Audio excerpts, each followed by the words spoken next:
Most people are working toward getting there. You've got to already be there. You've got to build the picture and live with it.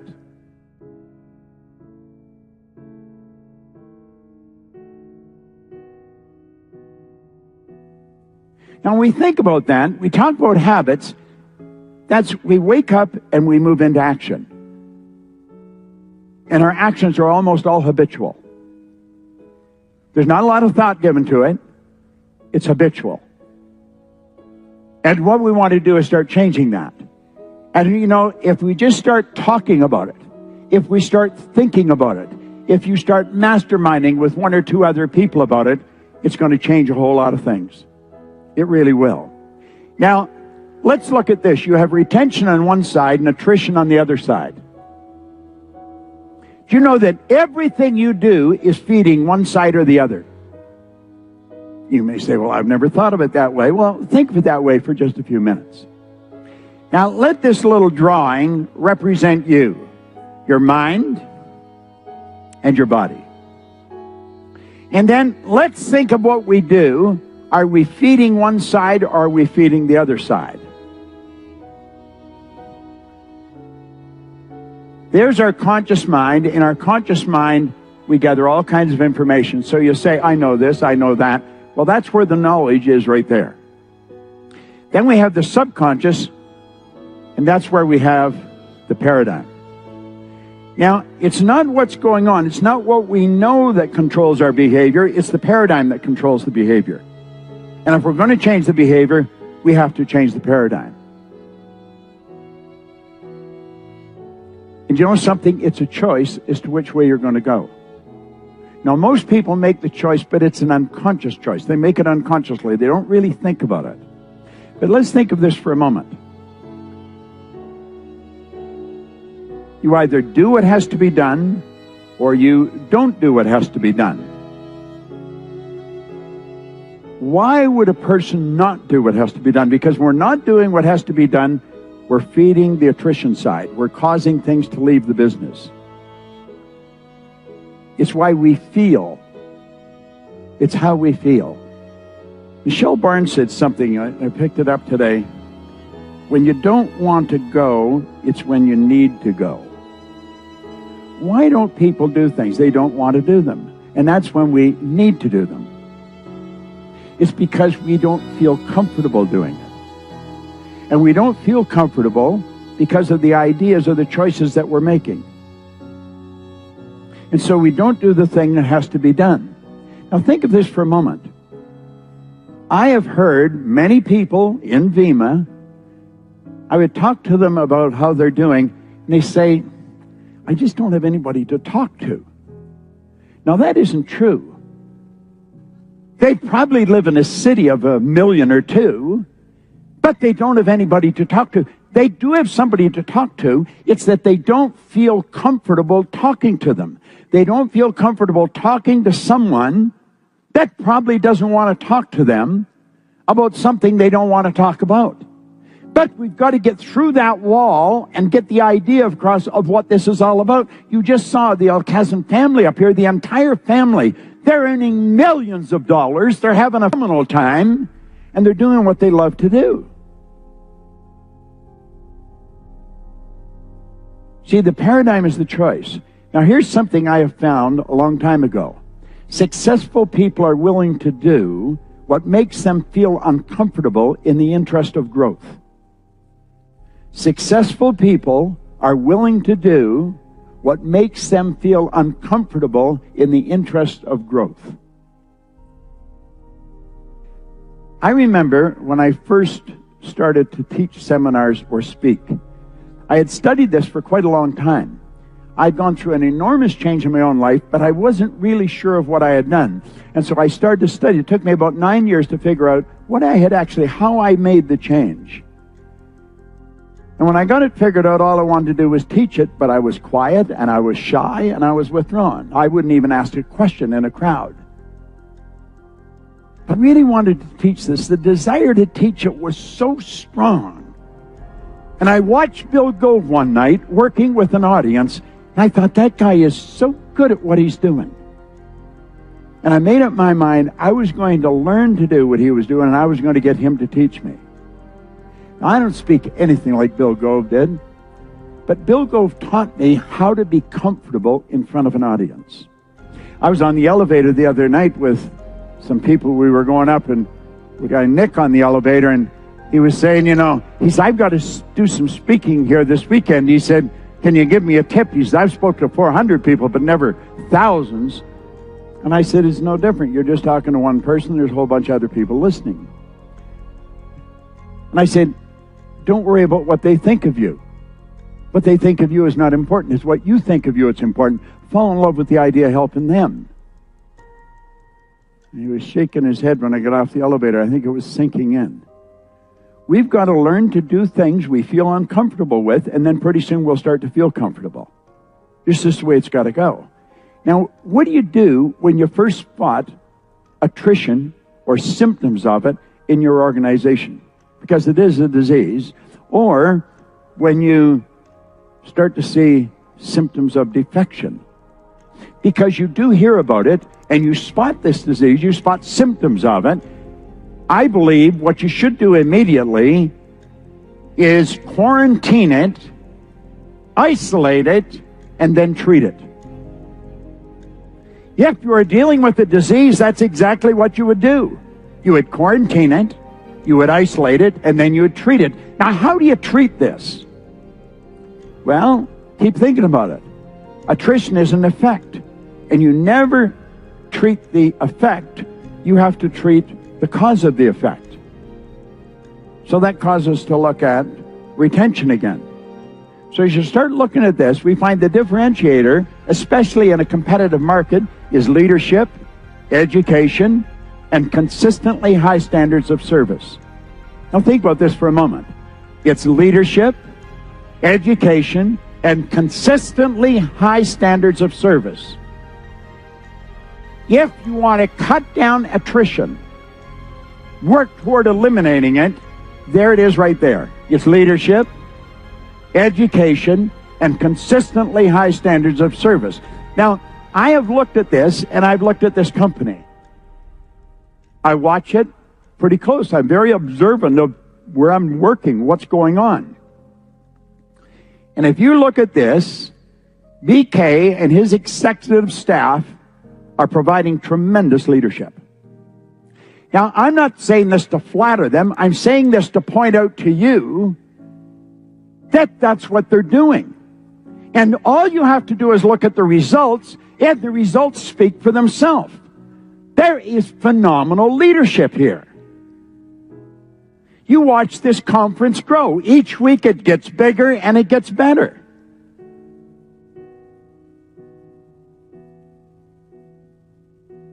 You look into it a little further, you're going to find the entire team in the head office are delivering consistently high standards of service. I didn't know who Carolyn Pattison was, but I was getting emails from her, and if I asked her a question, bang, I'd get the answer right back again. And I was mentioning to Mark, I said, she is really good. I met him we were coming down the elevator, and he said, I'm going to take her and some of the others to dinner. She is good. I watch sometimes Linda working with people, and I hear her talking to them, and she walks away, and I'll say, she says, they're just phenomenal. There's a tremendous team in that head office. So let's look at this. You've got excellent leadership at the top. You've got strong executive staff. You've got a phenomenal office staff. So you have to ask yourself then, why is there attrition? If it's there, why does anybody leave? At some level, the factors that cause retention get neglected. It gets watered down. Now, if you think about it, BK doesn't deal with everybody in the office. He deals with the executive staff. The executive staff deals with managers. The managers deal with people. But then you get out into the field, and it starts to go down, down, down, down, down. There's layers and layers and layers of affiliates. And it gets watered down. And so the leadership, the education, and the consistently high standards of service, it gets watered down. And that's why people leave. People always leave leaders. Almost always. They leave the leader. They don't leave the company. Why do you find a person wanting to jump to another? You'll find some affiliates want to go and move to another line. Why would they want to do that? When I was working on this, and I've been working on this for a while, I went in the kitchen one night, and I come out of my office, and I said to Linda, I said, if somebody offered you, and I was being very serious with her, a lot of money, I'm talking about some real big money, to go to another company, would you go? And she looked at me, she said, no. Like she thought I was asking her something bad. I mean, it was just, I shouldn't have been asking. I was just testing her. Why didn't she want to go? She's happy. Do you think Tom would leave? Bethany? With her family? No. Think Bruce is going to leave? No. Why? Well, there's probably many reasons why they're happy. They're being fulfilled. Everything they want, they're able to get. They're living the life that they want to live. So, it goes back to leadership, education, and consistently high standards of service. Now, Peter Drucker is somebody I love to study. Let's look at what Drucker said about something like this. He said, your first and foremost job as a leader is to take charge of your own energy. Now think about that. Your first and foremost job as a leader is to take charge of your own energy. You've got to make sure you got your head in the right space. You're looking at your business the right way. You see, if you really pay attention to everything that comes from the platforms here at this conference this weekend, and make up your mind, you're just going to take one or two ideas and you're going to burn them into your mind and incorporate them into your life. It's with you. Forget about everybody else. It's for yourself. Your first and foremost job as a leader is to take charge of your own energy. And then help to orchestrate the energy of those around you. I remember Earl Nightingale talking. God, I love listening to that guy. And he said, you know, the first order of business is profit. But he said, if you don't earn a profit, you're going out of business. But he said, that's not the purpose of any human organization. The purpose of all human organizations is to make life more meaningful. Well, I think if you analyze this company is making life more meaningful. Now, would you have to ask, as a leader, because you're the leader of your company, are you doing this? Are you taking charge of your own energy? Then are you orchestrating the energy in your own particular group? I believe we're spiritual beings. I believe we are a soul. I don't think we have one. I think we are one. And I think we've got to find an environment that's conducive to the unfoldment of the soul. We've got genius locked up within us. We've got to learn how to put ourselves into an environment that causes it to come out, bring it to the surface. Now, where does retention begin? This is something to think about. I was listening to Alex and Brad today, and I'm not sure which one of them brought it up, but one of them did. And retention begins at your very first meeting. At the very first meeting. It doesn't start after they get to a certain pin level. It starts at the very first meeting. And it's more than giving people what they expect. If you're really going to get them to come and stay, you've got to give them more than they expect. It's about exceeding their expectations. And when you do that, you're going to build loyalty to your group. Now, there's phenomenal loyalty in this company.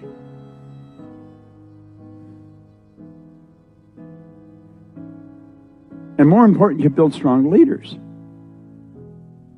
See, when you really care about the people and you're really focused on education, when they come into the business, you've got to understand they are not programmed to do what has to be done to build this business. They're going to have to start doing things they've probably never done before. They're going to have to change their habit patterns. They're going to have to look at this from a totally different perspective, and it's your responsibility to help them become aware of all that.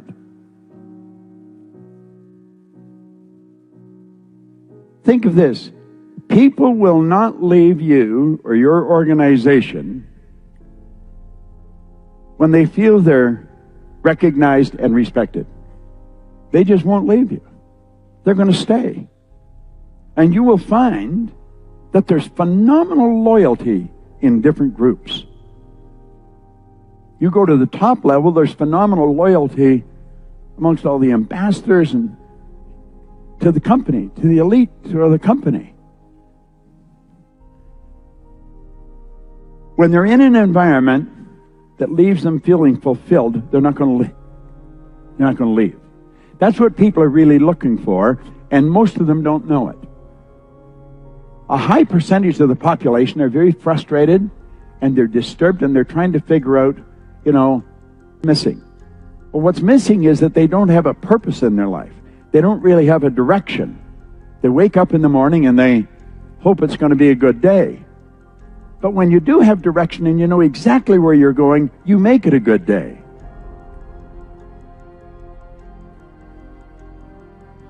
Napoleon Hill said, if you're one of those people who believe that hard work and honesty alone will bring riches, he said, perish the thought, it's not true. Riches, when they come in huge quantities, are never the result of hard work. Riches come if they come in raw in response to definite demands based upon the application of definite principles and not by chance or luck. So do you see, I think the definite demands is very important. We've got to demand it of ourselves. And then we have to apply certain principles. It all happens by law. I'm very much into the laws. I believe this whole universe operates by law. Werner von Braun said that the natural laws are so precise that we don't have any difficulty building spaceships, sending people to the moon, and we can literally time the landing with the precision of a fraction of a second. He also said these laws must have been set by someone. But everything in the universe operates by law. Well, when we bring our business into harmony with the law, the business is going to grow. When we bring our life into harmony with the law, we're going to grow as individuals. If we're ignoring retention, we're focused in the wrong area. If you're trying to stop attrition, you don't do it by focusing on retrition. It's like if a person's goal is to get out of debt, they probably stay in debt forever. You don't get out of debt by focusing on debt. You attract more debt. You eliminate the debt by focusing on prosperity. When you start focusing on the leadership, the education, and the consistently high levels of service, you're going to start moving away from a lot of the attrition. So we find people coming in, they want to earn money.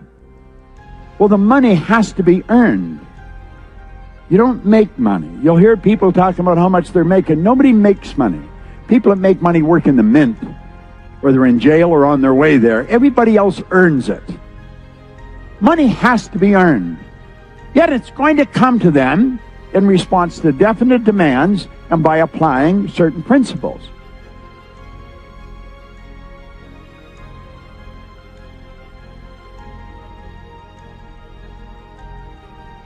In the conscious mind, we build dreams.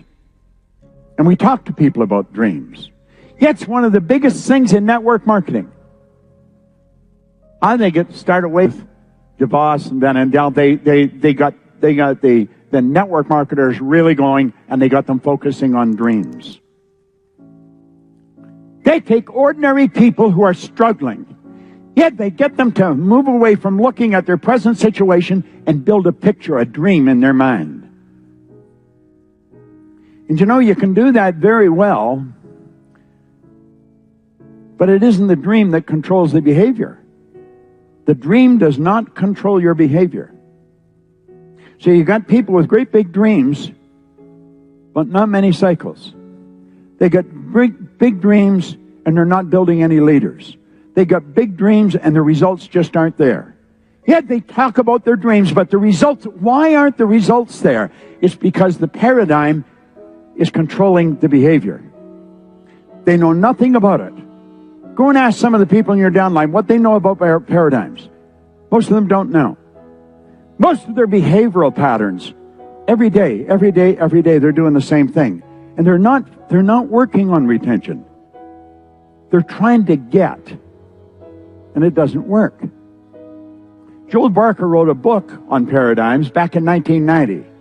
He said to ignore the power of paradigms to influence your judgment. Yes, to put yourself at risk when exploring the future. Paradigms is something you don't hear a lot about. You hear more about it now than you did maybe 10 years ago, but you don't hear a lot about it. You don't hear a lot of people talking about it. And yet paradigms are controlling this company. Paradigms are controlling you. You may say, oh, no, they're not. Well, that's fine. But in 54 years of studying it, I'm thoroughly convinced. I work with psychiatrists. I coach psychiatrists. And you know, most of them have never really taken a look at the paradigms. They get into all kinds of analysis and therapy, and they never take a look. I'm working with a woman right now in Toronto. She's the head of the psychiatric group in Toronto. Tina Chadha, very, very bright woman. Yet she's talking about the head and the heart, how the merging, the highway between the head and the heart. There's so much we're learning, but we don't learn much about paradigms. Yet paradigms are literally controlling this company. The company operates with a culture. Culture is nothing but group habit. Group habit is a paradigm. But when we bring a person into the business, if they don't look at this, odds are pretty good they're not going to change too much. We've got to help them realize that if they're going to get the dream, you got to get them to really want it. Then they have to work at changing the paradigm. So that's where the education comes in. And if you're the leader, you've got to supply the education. And you make sure that there's consistently high standards of service. If you, as an individual affiliate in this company, if you would use the head office, use BK, his executive staff, and the staff as a benchmark and say, am I measuring up? Am I doing as good a job as they're doing? If you did that, you would find your business improve dramatically. You'd find attrition go down and your retention would go up. Now let's keep looking. You get the conscious mind and the paradigm. Now, if we're going to help the person win, we've got to help them understand how to change the paradigm. I have found that all the material in here is material that I would teach maybe in a different way, but it's all cover bases for changing paradigms. Now, you may have never looked at it that way, and I know maybe all of you don't use the roadmap, but just you must use something along this line if you're really going to help the people grow. So even if you don't use it, if you open your mind for a minute and just look at this the way I've been looking at it here over the past couple of months, just putting this together for this presentation. What you see here are basic steps that must be taken if a person is going to alter their paradigm. And if they're going to win, they've got to alter the paradigm. If they don't, they will eventually muster out of the business. Good people, smart people, nice people, but they don't make it.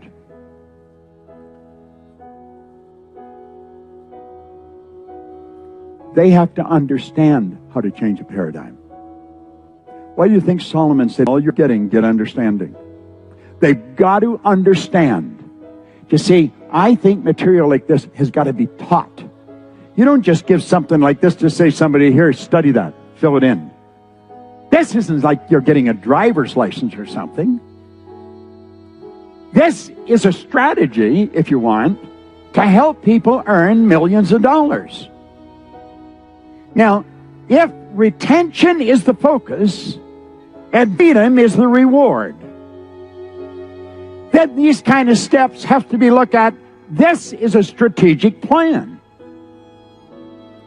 If you're going to build anything of any consequence, you have to have, I'll lay you odds if you could get into the head office and get into the heads of Mark and BK and Peter and the various, they've got a strategy. They've got a picture where they're going.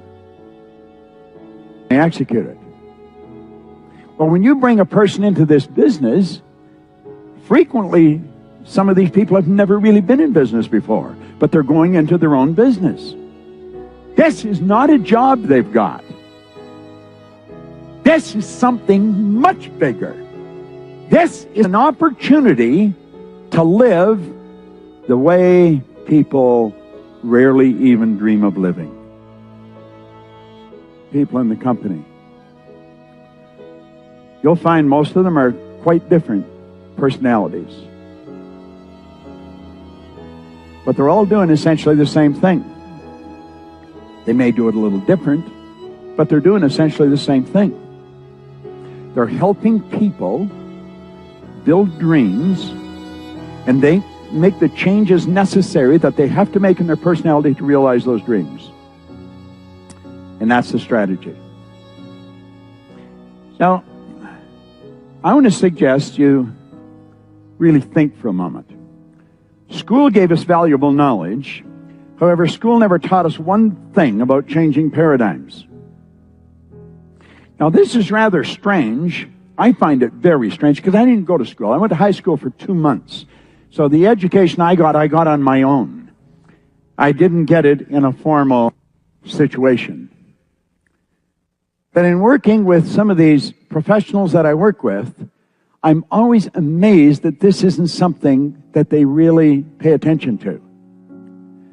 So you'll find a person go out into the world with superior knowledge, and yet they're getting inferior results. And that causes confusion and frustration with a lot of affiliates in this company. They got all kinds of knowledge. They're absolutely brilliant, and yet they're blowing it. They're not making it. Why? Well, let's take another look at it. There's the individual, and there's all the knowledge in their consciousness. You can give them the roadmap or whatever it is that you give in your particular group, and they'll study it. And if you ask them questions, they could probably answer them fairly. But yet, if you look at the results aren't there. The results have no relationship to the knowledge that they have. You'll find people that are absolutely brilliant and they're broke. Why is that? It's because the part of our mind that has all the knowledge is not the part that's controlling our behavior. And I can assure you, most of the people that you're bringing into your organization today do not understand that. It isn't just being able to repeat it, I'm talking about really understand it. You see, their paradigm is what controls the behavior and causes the result. If the result's going to change, the paradigm has to change. You've got to change the paradigm if you're going to change the results. You've got to build a new paradigm. So then the question comes, well, how do you do that? Well, this is something that I began to look at. I had been given this book. I was 26, and I was losing in a very big way. I really didn't know too much of anything.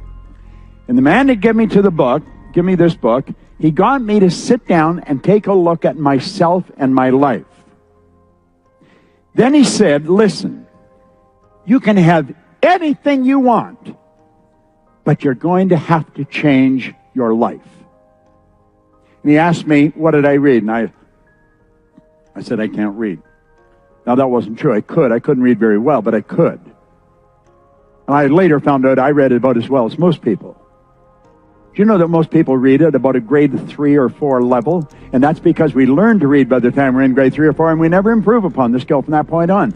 Well, at any rate, he said, Napoleon Hill wrote this book. He spent his entire life putting this together. He said, I think it would be a very prudent part on your mind if you spent the rest of your life trying to understand and apply what he put together. Now, I really don't know why I decided I was going to do that, but I did. And I started to study it. I was working on the fire department in Toronto. It was actually a suburb of Toronto. It was East York. It was broken into many areas. I'd been working there for a few years. One person since 1934 had quit that job. And I quit. I quit because I was reading this book, and I was talking to a couple of people who were in business for themselves. And I became aware that I was never going to earn more money than what the chief decided I would earn. And I knew I'd never be the chief. There was only one chief. And I knew I wasn't a particularly great fireman. And I heard one day a guy said that there was good money cleaning floors. I said, I'm not proud I'll clean floors. I owed everybody I knew money. And I had to borrow $1,000, it was $980 to be exact, to buy a used floor machine and a bucket and a mop. And I was going to start cleaning floors. And when I quit the fire department, everybody thought I was right out of my mind. And they said, what are you going to do? And I said, I'm going to clean floors. He looked at me and said, are you serious? I said, yeah. I was almost embarrassed to tell them. But I did it. Now, do you know, at the end of the first year, studying that, being coached by a man, his name was Ray Stanford, I was earning $175,000 a year. Now, there's all kinds of people in Vima that start out much the way I was, and at the end of the year, will be earning that kind of money. In less than 5 years, I was cleaning floors in Toronto, Montreal, Boston, Cleveland, Atlanta, and London, England. And it was when I was in England that I was sitting and I was trying to figure out, what the heck how did this happen? I did not believe that there was an emotional or a capricious God on a cloud that blessed me and left everybody else to swim. I was raised to believe if you're going to earn a lot of money, you got to be really smart. And I knew I wasn't that smart, but I was earning a fair amount of money. I was also raised to believe if you're going to do well in business, you've got to have a good formal education. I didn't have any. I started to question everything that I believed. And I found that most of my beliefs were absurd. But it took me 9 years to figure out why I changed. And when I figured out, all I wanted to do was teach it. It took me that long to realize I had changed the paradigm. And this is where it starts. See, that's what Stanford got me to do. He got me to sit down and build a vision in my mind. That's why Solomon said, where there is no vision, the people will perish. We're not taught what our higher faculties are. We are raised to live through our senses. We go by what we see, hear, smell, taste, and touch. But we have higher faculties. We've got perception, intuition, memory, the will, reason, and imagination. The imagination is the mental faculty out of which visions arise. You have to encourage a person to activate their imagination and begin to build a picture in their mind of where they want to go. I was talking to a young lady in the hotel yesterday, and she said she wanted to be an ambassador, and I said, well, then you got to act like an ambassador. Well, she said, no. I said, you got to think like an ambassador. You got to feel like an ambassador. You got to act like an ambassador. That isn't something you're going to get. That's something you've got. Most people are working toward getting there. You've got to already be there. You've got to build the picture and live with it.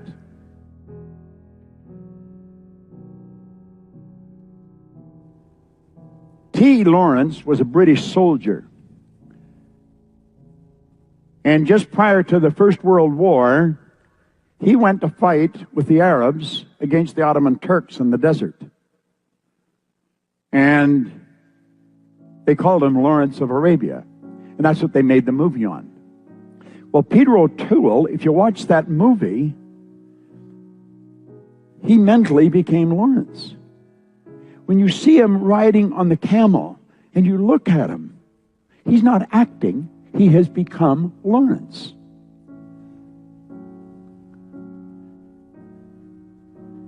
Go get the book by Stella Adler, The Art of Acting. It's a phenomenal book. She was one of the greatest acting teachers that ever lived. She was Marlon Brando's teacher. In fact, he wrote the foreword in the book. Now, Stella Adler never actually wrote a book. After she passed away, a man named Kissel took all her lessons and put them in a book. So when you read the book, it's not like you're reading a book. It's like you're going to her acting classes. Now, all the great told us we've got to act like the person we want to become. Well, this isn't just a phrase. This is the actual deal. You've got to build the vision in your mind. Then you've got to buy into the vision. You've got to become it. This was the first thing Bill Gove taught me. Is you're going to see yourself doing what you want to do. Let that idea rule. Don't let the paradigm control you. Build the picture in your consciousness. And that's what you have to do. But you've got to teach the person to do this. That's one of the first steps.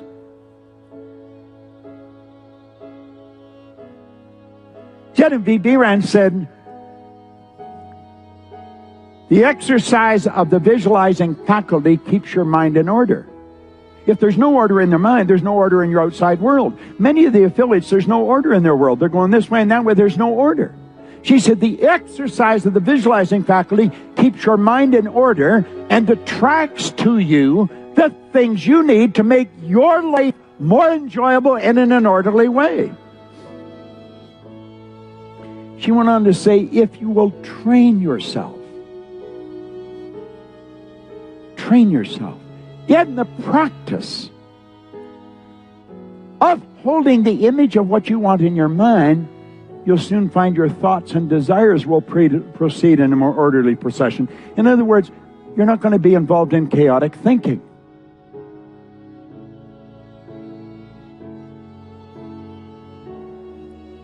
We are only limited by weakness of attention and poverty of imagination. That's it. We are only limited by weakness of attention and poverty of imagination.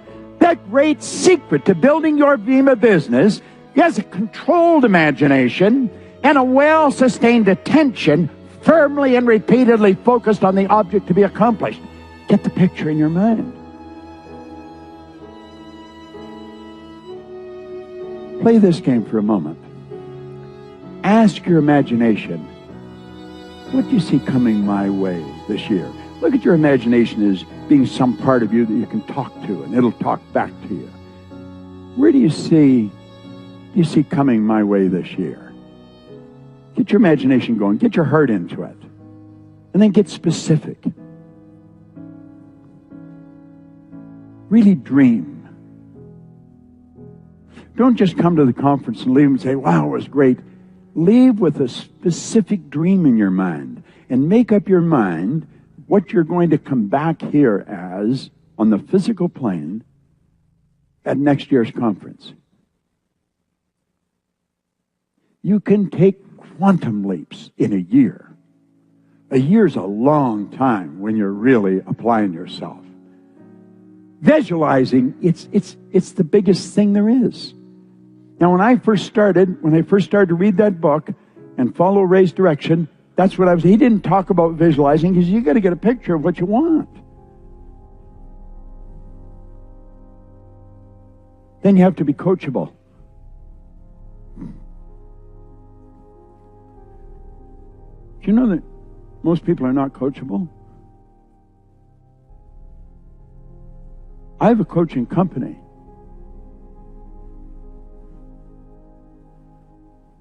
I'm coaching one person, one-on-one. He's 21 years old. He's paying me $150,000 to coach him for a year. Last year, he earned $1.3 million. This year he'll earn 4 or 5 million. He's 21 years old. Kid's absolutely brilliant. He's coachable. He's 21, and he's got the mentality of somebody in their 40s or 50s. He's brilliant. But most people are not coachable. I find that people want you to coach them, but they want you to coach them their way. It doesn't work. It does not work. I was very fortunate that I met the man that I did in 1961. I was 26. His name was Ray Stanford, and he said, if you do exactly what I tell you, until you find out that I'm lying to you or that I don't know what I'm talking about. Now, he said, I don't tell lies, and I do know what I'm talking about. And God only knows why I decided I was going to do that. I had never done that with anybody. I was not coachable up to that point, which is the probable reason why I was losing. And I started to do exactly what he told me. And then I got Earl Nightingale and Lloyd Conant as coaches. Then Val Vanderwall and Dr. C. Harry Roeder and Bill Gove. And I did exactly what those people told me. It's helped me earn millions of dollars. I sat in a den in a house in Maplewood Lane in Glenview, Illinois. And I made up my mind way back in 1970 that I was going to build a company that operated all over the world. And we're in over 100 countries today. And I didn't get that smart. But you want to know the secret? You've got to have a good team. You've got to have a good team. If you're going to have a good team, you've got to be a good team leader. There's excellent leadership in this company. Use them as a model. Make up your mind you're going to do what they tell you. And you're going to win in a big way.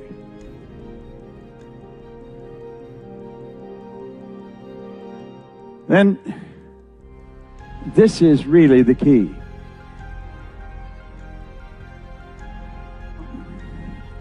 I listened to Alec today, and he was talking about turning his car into a school. Well, I'm going to show you how I turned my car into a school. This is a record. It's just a little one, but it's a record.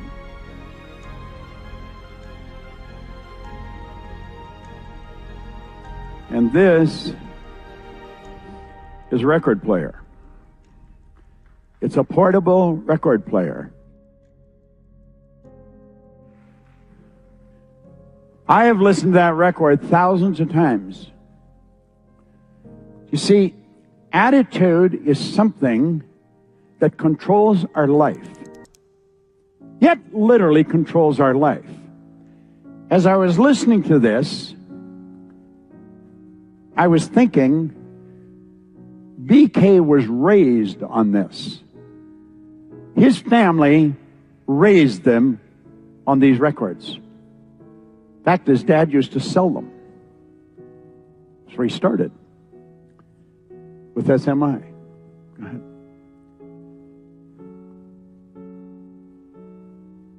His paradigm is manifest in this company. Your paradigm is manifest in yours, in mine, in mine. Our attitude is our way of thinking, feeling, and action. It's everything about us. Changing attitudes is not a simple thing to do. And without the repetition of information, the same information over and over again, odds are pretty good the attitude will not change. Earl called it the magic word. Well, I played that record over and over and over again, thousands of times. And you know something? It's what changed my attitude. Now, it took me 9 years to figure this out. It was by listening to this information over and over again, the same information. See, if a person's going to change their behavior, if they're going to change their behavior, they have to change their paradigm. If they're going to change their paradigm, they've got to start programming new information into their mind. Because your paradigm is both genetic and environmental. It's been ideas programmed into your subconscious mind before you ever had the ability to think. And if we're going to change it, we're going to have to change it the same way it was programmed. It's totally illogical what we have to do, which is the probable reason so few people do it. Now, this is part of what you're teaching. This is part of the strategy when you bring a new person in. If they don't understand this, odds are pretty good they will not stay. Then you've got to hit them with the big one. They've got to make a commitment. But the commitment is a two-way thing. You don't make it all alone. You got to make one to them, and they've got to make one to you. I was working at the LAX Marriott here just probably about a month ago. And Sandy Gallagher, who's my business partner, she said, "You want to go for a walk?" And I thought, yeah, we'll get out of the hotel. So we're walking down Century Boulevard. It was a nice day. And I looked up, and I saw an enormous billboard. And I thought, wow, look at that. That is phenomenal. This is what I was looking at. We don't accept applications, only commitments. Everybody knows that Marines, the United States Marines, are powerful. They have phenomenal training. They build something inside a person, but it's not done by accident. The Marine has to make a commitment, and the Marine to make a commitment. Can you imagine if you approached your new affiliates this way? You see, I think if you don't approach them this way, you're missing something. You've got to get them to make a commitment, and you've got to make a commitment. And then you both have to live up to it. Now, I think this is where the leadership, the education, and the consistently high standards of service come into play in this game. I think this is how it works. This is right in the beginning. And if both of those commitments are not made, it isn't going to work. If they are made, that is when you're all in. It isn't a matter of saying, I'm all in. Being all in, it goes two ways. You got to get them to be all in, and you've got to be all in. You're going to make a real commitment that you're going to be there. And rather than complain because they're not doing something, understand their paradigm is controlling them. And if they're going to do it, you're going to have to help them understand why they're doing what they're doing, why they're not doing the things that they have to do. You may be uncomfortable, but if you're not prepared to pay that price, you don't deserve the reward.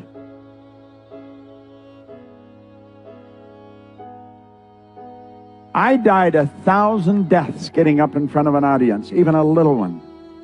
Today, I'm very comfortable here. I'm just as comfortable here as if I was at home petting my dog. But that doesn't happen by accident. You program yourself for everything you do. And you must understand that your present results are a manifestation of your programming. One of the first things I ask a person if they come to work with me, what's the most you've ever earned in a year? I don't really care what the answer is, but I want to know what the answer is, because I know the second they tell me that, I know where their paradigm is. And if I'm going to get them to do what I would like to see them do, I'm going to have to get them to change that paradigm.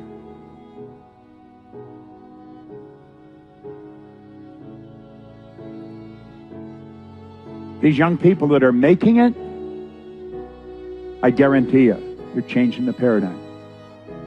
They wouldn't make it if they didn't. The young people that don't make it, they don't change the paradigm. But that doesn't just do with young people. This is people. It's male and female. It's young and old. We've got to make the commitment. Let's operate like the Marines. Let's really dig into this concept. Let's get retention so deeply sunk in our mind that it's a priority. Everything we do, we're either working towards retention or attrition. You can tell this to anybody, that you can get anything you seriously want, guaranteed.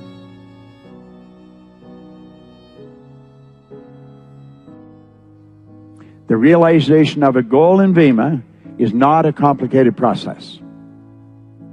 In fact, it's a simple matter of cause and effect, as straightforward, consistent, and reliable as 2 times 2 equal 4. Now, read that through again.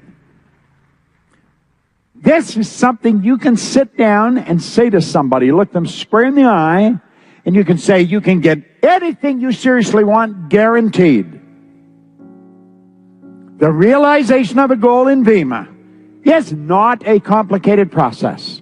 In fact, it's a simple matter of cause and effect, as straightforward, consistent, and reliable as 2 times 2 equal 4. You want to remember, retention is the objective, freedom is the reward. You've got to stay plugged in. I started to read this in 1961. I still read it every day. I take it everywhere I go. I have never stopped reading it. If I stop improving what's going on in here, it's going to show up outside. I don't buy the idea that you have to slow down. I don't think anybody has to slow down. I think what we have to do is calm down, smarten up, start to understand who we are. You know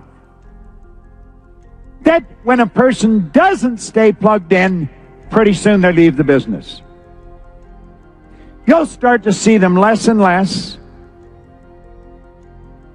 They'll start managing. Then they start complaining. They start blaming. And then they start disappearing. They're on their way out. And you know that everybody that they've had an influence over has been afflicted with what they have. This is such serious business. This is such a phenomenal organization. It offers so much. But you do have to stay plugged in.